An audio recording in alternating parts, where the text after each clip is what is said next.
नमस्कार बच्चों, मेरा नाम हजारी प्रसाद द्विवेदी है और आज जो हम निबंध पढ़ने वाले हैं उसका शीर्षक है शिरीष के फूल। यह निबंध मेरे द्वारा लिखा गया है। तो चलिए पाठ का प्रारंभ करते हैं। इस निबंध में मैंने यह बताने की कोशिश की है कि जैसे अत्यधिक गर्मी, आंधी, तूफान व लू में भी शिरीष का पेड़ फूलों से लदा रहता है।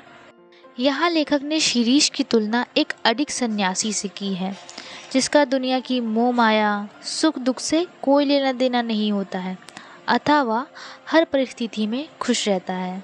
ठीक उसी प्रकार मनुष्य के जीवन में चाहे जितनी कठिनाइयाँ आ जाएं, परंतु उसे सदैव हर परिस्थिति का डटकर सामना करना चाहिए और खुश रहना चाहिए। मनुष्य को सदैव संघर्ष करते रहना चाहिए और मुश्किल समय में मनुष्य को धैर्य से काम लेना चाहिए। दुनिया में चाहे जितने बुरे कार्य हो रहे हों, परंतु मनुष्य को कभी निराश नहीं होना चाहिए और कामयाबी और तरक्की की ओर एक और नया कदम बढ़ाना चाहिए। शिरीष का फूल हमारे अंदर जीने की चाह को बढ़ाता है और हमें यह सिखाता है कि हमें सदैव महान कार्यों को करते रहना चाहिए और अपने कर्तव्यों से पीछे नहीं हटना चाहिए। अत्यधिक गर्मी के कारण शिरीष पेड़ के प्राण निकल रहे थे, परंतु फिर भी उसके फूल खिलखिला रहे थे, बिल्कुल एक सन्यासी की तरह। जिस प्रकार जब एक सन्यासी साधना में लीन हो जाता है तब वह सब कुछ भूल जाता है, यहाँ पर भी शिरीष का पेड़ बिल्कुल सन्यासी की तरह प्रतीत हो रहा था। भयंकर गर्मी सहने के बावजूद वह सकुशल रहता है। जब लेखक यह लेख लिख रहे थे तो उनके आगे पीछे दाएं बाएं सभी ओर शिरीष के पेड़ थे। जेठ की इतनी जलती धूप में भी शिरीष के पेड़ फूलों से लदालद झूम रहे थे। ऐसे बहुत कम पेड़ होते हैं जिनमें गर्मियों के समय फूल होते हैं। कनेर और अमलतास में भी फूल केवल गर्मियों में केवल 15 से 20 दिनों के लिए ही आते हैं। वसंत ऋतु में पलाश के पेड़ में भी फूल केवल कुछ ही दिनों के लिए लगते हैं और कुछ ही दिनों बाद सारे फूल झड़ जाते हैं। लेखक का यह मानना है कि ऐसे फूल खिलने वाले पेड़ों से अच्छे तो वह पेड़ हैं जिन पर फूल नहीं लगते हैं। आगे शिरीष पेड़ की तारीफ में लेखक यह कहते हैं कि वसंत आते ही शिरीष का पेड़ फूलों से लद जाता है और आषाढ़ के महीने तक यूं ही फूलों से लदालद रहता है। कभी कभी तो उसमें भादों तक फूल बने रहते हैं। जब उमस से प्राण उबलता रहता है और लू से हृदय सूखता रहता है, एकमात्र शिरीष का पेड़ ही कलजई अवधूत की भांति यानी कि सन्यासी की भांति जीवन जीने की चाह को जगाता है। शिरीष के फूल लेखक को बहुत ही सुख और आनंद देते हैं। पुराने समय में शिरीष वृक्ष को कल्याणकारी और शुभ माना जाता था। उस समय में लोग शिरीष के छायादार पेड़ों को अपने घरों के आसपास लगाना पसंद करते थे। अशोक, अरिष्ट, पुन्नाग और शिरीष के छायादार पेड़ वास्तविक रूप में बहुत ही खूबसूरत दिखते हैं। शिरीष पेड़ की डालियां बहुत ही कमज़ोर होती हैं, परंतु वह इतनी भी कमज़ोर नहीं होती कि उन पर झूला न डाला जा सके। शिरीष के फूल बहुत ही कोमल होते हैं। कवि कालिदास जी को भी शिरीष के फूल बहुत पसंद थे और उनका यह मानना था कि शिरीष के फूल केवल भंवरों के कोमल कदमों का दबाव ही सह सकते हैं और यह पक्षियों का भार बिल्कुल भी सहन नहीं कर सकते।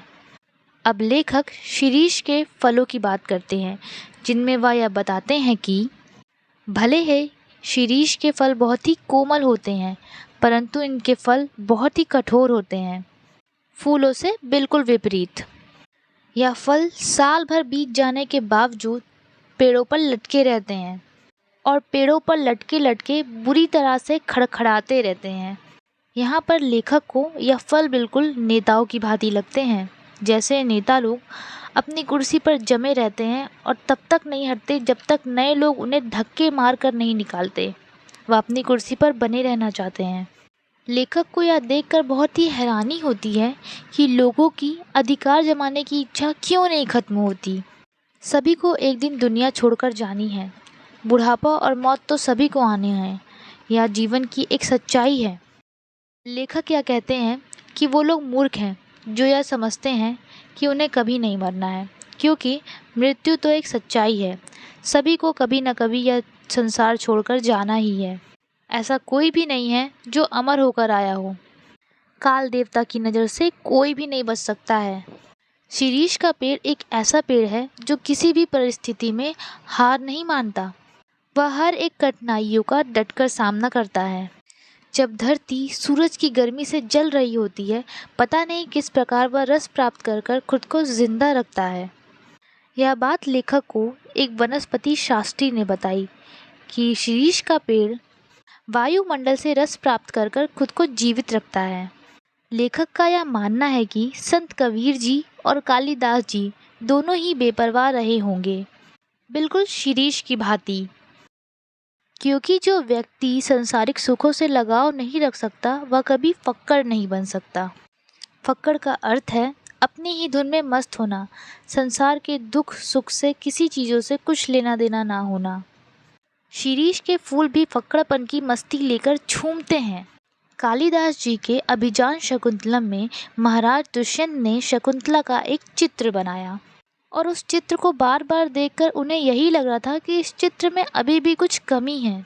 काफ़ी देर बाद उन्हें यह समझ आया कि शकुंतला के कानों में वह शीरीष के फूल बनाना तो भूल ही गए हैं। कालिदास जी की ही भांति सुमित्रा नंदन पंत, जो कि हिंदी के एक प्रसिद्ध कवि हैं, और रवीन्द्रनाथ टैगोर जी अनासक्ति थे, अतः जिसे सांसारिक सुखों से कोई लगाव ना हो।